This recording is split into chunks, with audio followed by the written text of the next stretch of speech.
Hello and welcome back to Early Years Explorers. I'm Afaf Zaidan, early years educator, team leader, parent, and let's be honest, a human who has definitely said at one point or another, just 5 more minutes, I need to finish this sentence. If you're listening to this while your child is very quietly watching something in the other room and you're feeling a little suspicious, that's okay. You're in the right place. And before we dive in, this episode is especially for you, our parent listeners. You asked for this, you wanted more, so here is more. Today, we're talking about screen time, the topic that can make even the calmest parent spiral at 9 p.m. on Google. Are we doing too much? Too little? Are we ruining their attention span forever? Or just surviving Tuesday? So let's take a breath together and talk about what early years experts actually recommend without the guilt. Hi, and thanks for joining me. In this first part, I want to start with a little reassurance and a little truth. Parents today are raising children in a digital world that simply didn't exist when we were growing up. So when advice sounds like no screens, only educational screens, absolutely no screens before the age of, what was it again? Yes, it's overwhelming. Research from around the world shows that most families exceed recommended screen time at some point. Not because they don't care, but because life is busy, it's loud, and sometimes requires you to cook dinner without your preschooler attempting to climb into the oven. Let's take a closer look. And I'm going to start in Australia. And in a moment, you'll see why I'm starting in the land down under. Health experts there recommend no screen time under the age of 2 and around 1 hour a day for preschoolers. But here's the honest part. Research shows most families go over that already. And that's because both parents are often working, dinner still needs to be cooked, and bedtime doesn't magically happen on its own. Now, here's why I started in the land down under. You see, Australia recently made the headlines when they put a ban on social media access for children under 16. And this decision wasn't driven by fear. It was driven by brain development. The message was simple. Children need time to develop emotional regulation and real-world social skills before entering algorithm-driven digital spaces. And what I love about this move is the message behind it. Let kids be kids first. Early years educators have been saying this for years. We've just never had the headlines. Now let's bring this closer to home in Qatar, where I live and work, and where many parents are asking the exact same questions. Research and reports from Qatar and the wider region show that screen time increased significantly after COVID. Children are spending more time sedentary, less outdoor play, especially when it's very hot. And there's been some growing concerns around communication, attention, and eye health. Doctors and educators here often hear parents say, "My child is calm on screens," but struggles when it's time to turn them off. And let me say this clearly.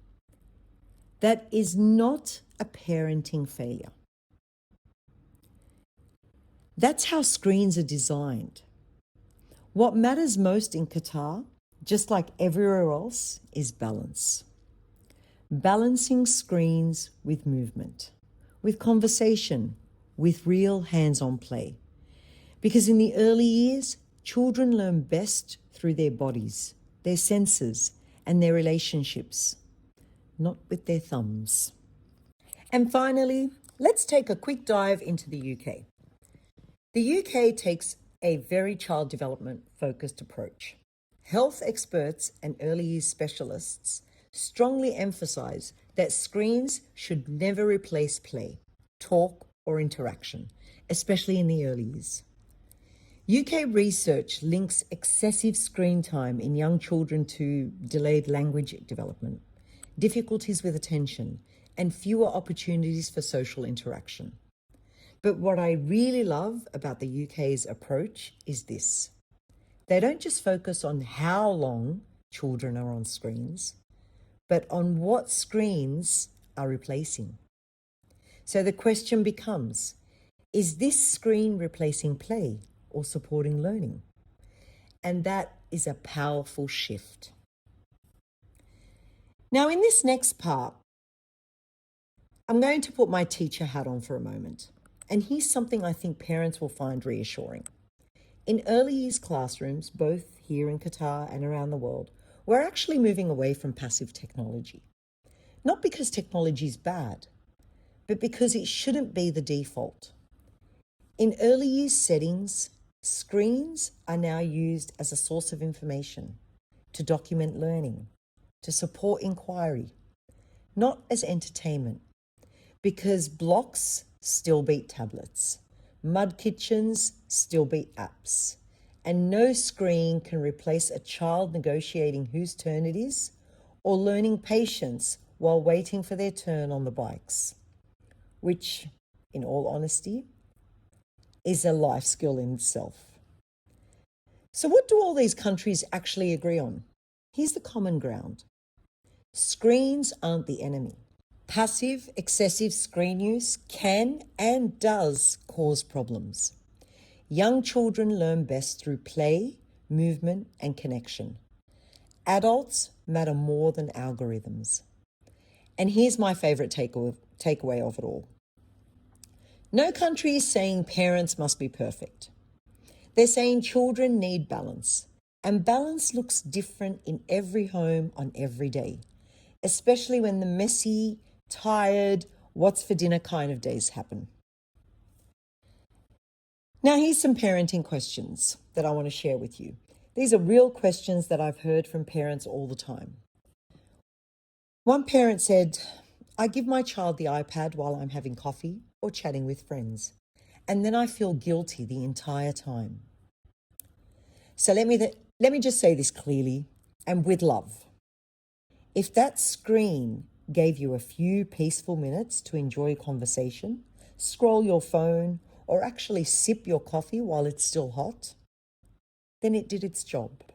Another parent shared, once the iPad is on, getting them to switch it off is the real challenge, especially when they're used to it during play dates or quiet moments. And yes, research backs this up. You see, screens can help children regulate in the moment, but they still need guidance and support to learn how to transition away from them. The skill doesn't just appear. It's taught slowly, imperfectly, and usually with a lot of resistance. So if you're worrying about screen time today, I want you to remember this. Parents everywhere are asking the same questions. And the answer isn't guilt. It's not failure. It's intentional use, connection, and trust in your child's development. You're not behind. You're parenting in the real world. A world that requires balance, patience, and occasionally a bit of tough love. Now, here's a few realistic strategies that research and teachers actually support. You need to know what your child is watching. Watch with your child whenever you can. Talk about what you see, what's happening, how do you feel. Balance screen time with movement and hands-on play. Keep screens out of meals and bedtime routines. And model healthy habits, even when that means putting your own phone down and sighing dramatically while you do it. Because yes, they're watching you too. Now, if you remember just one thing from today, before we wrap this segment up, let it be this. Screen time doesn't define your parenting, but how you use it does. You're raising children in a digital world, and that means making thoughtful choices. Screens can support learning, connection, and even give you a moment to breathe. But they shouldn't replace interaction, boundaries, or shared experiences. Your relationship with your child matters more than any app ever could. And your presence, guidance, and consistency matter more than counting minutes.